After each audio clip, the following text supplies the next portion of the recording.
Let me ask you this question, of which I would expect you to give a response not as a lawyer but as an Indian citizen. And to some it might seem a very outrageous question, but nevertheless, if there is no will on the part of the Pakistani state to prosecute, despite their having stated time and again that no, they are doing the legal process, then is the option to deliver a Osama kind of justice in that case? No, I would not go that far off. I mean, as a citizen of the country, I would say we have the procedure, we have the United Nations, we have this. I mean, if we start doing that kind of a thing, then the Pakistan will say we are doing the Osama kind of thing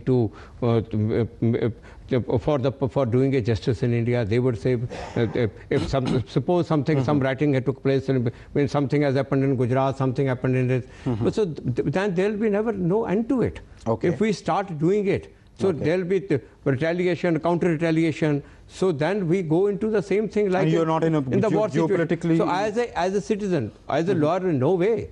But as a citizen, I am not for this, that you start doing this kind of a thing where other also retaliate, you also. So what is the option for the Indians? Keep asking them. The option them? in the Indian is to put pressure on the UNO.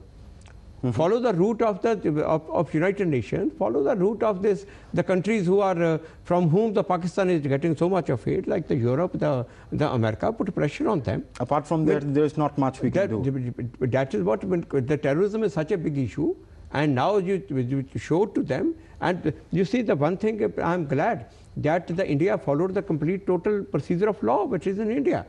As per the Indian Constitution, mean Article 21. All the rights of Article 21, which is the fundamental right, a foreigner also has it. All other fundamental rights a foreigner doesn't have it. But Article 21, which is the life and liberty, you cannot take away the life of any foreigner on the Indian soil without following the due process of law. So the India did it. India followed the due process of law in this case, as it is had it been an Indian citizen.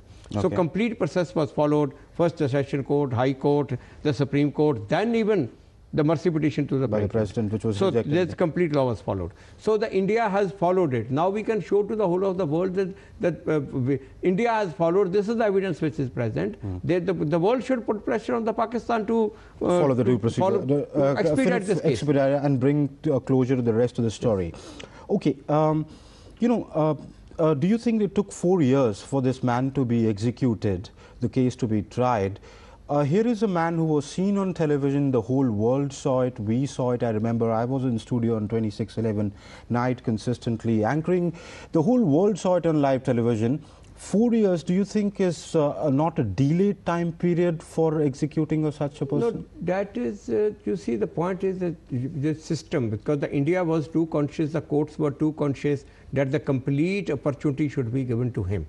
And it is with that view that the full opportunity was given. Now, like, otherwise he could have been shot there and then on that day itself.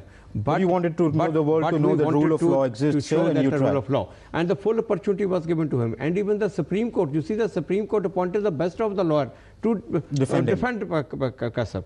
So each and every... So you wanted to send that message across to the world. Yes, you've been able to send it. But there is also a counter question that because he was a Pakistani, because he was involved in such a heinous crime, and more so because he was a Pakistani, your sentiment was there to hang him, so your process of law quickly happened. But there are 12 mercy petitions lying with the president, including one of Afzal Guru, who is an accused in the parliament case.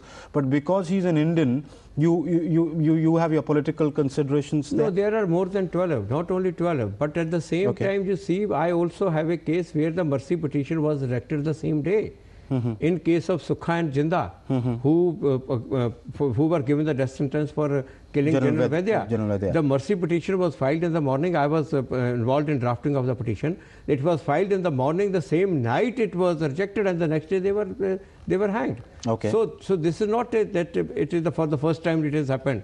I mean, this is here in this case, 3 months have been taken to decide the mercy petition. But in other cases, there's a case of the same day also. So, do you then believe that the rest of the mercy petitions should be decided? No, that is true. That is the issue. That the mercy petition should not be kept pending, because keeping a person in the death cell is much more worse than even giving him a death sentence.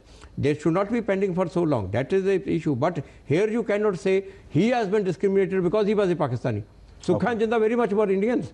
And they were hanged. And they were hanged the same day. In the morning, mercy petition was filed. In the evening, at night, 11 o'clock, I got a call from the Joint Secretary in the Ministry of Home Affairs that the mercy petition has been rejected, and next day in the early morning, they were hanged.